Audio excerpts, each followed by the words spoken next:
好，这个时候呢，我们先调这个馅料，然后呢，先调这个红萝卜的。红萝卜的话，我们要多少就取多少就可以。我们现在先放一半，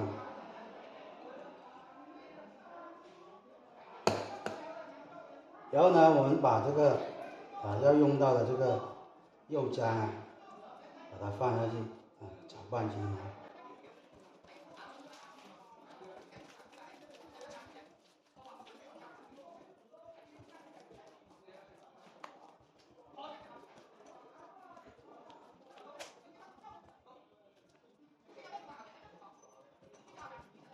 好，搅拌均匀之后呢，我们接下来呢，就可以开始呢油炸了好，这个时候呢，我们开始油炸处理。首先，我们锅里呢倒入我们准备好的这个花生油。接下来呢，我们开火，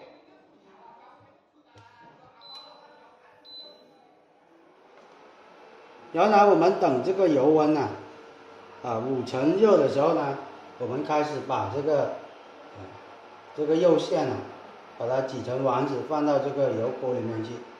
好了，这个时候呢，我们就可以把这个肉馅挤成丸子，放到这个油锅里面去了。我们挤丸子的时候呢，用手呢抓一把这个肉馅，然后呢用虎口呢把它捏成一个丸子的形状。这个勺子呢要沾一下这个油，避免它等一下沾这个肉馅沾这个勺子我们把它做成这个中等大小的丸子之后呢，我们就放到这个油锅里面去。我们可以先把这个火关掉避免它这个快速的油炸。我们全部把它挤到这个锅里面之后呢，我们再来开火。我们现在全部把它挤到这个油锅里面去。刚开始时候呢，我们不要动它让它自己呢成型定型了之后呢，我们再来动它。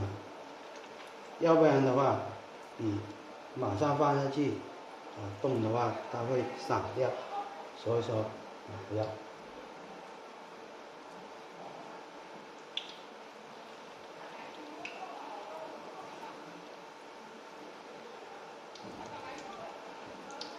把红萝卜的挤好之后呢，我们等下呢开始做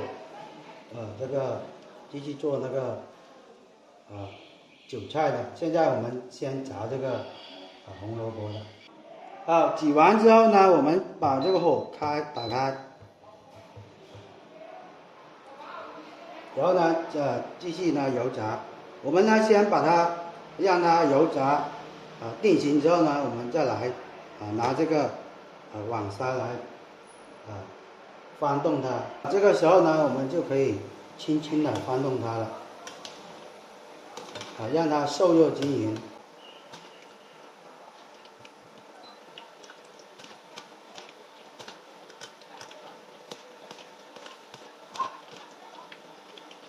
我们在油炸的时候的过程中呢，要不断的去翻动它，让它充分的这个可以油炸这个均匀不到。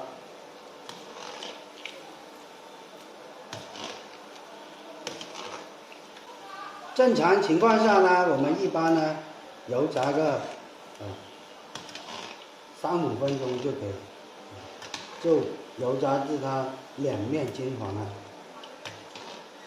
它会自动的就是浮起来了。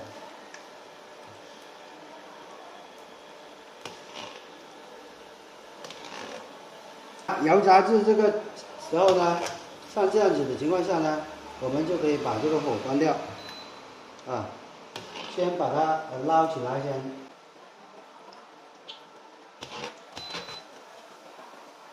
把它捞起来，然后呢放这个盆子里面去，待会儿呢要复炸一次。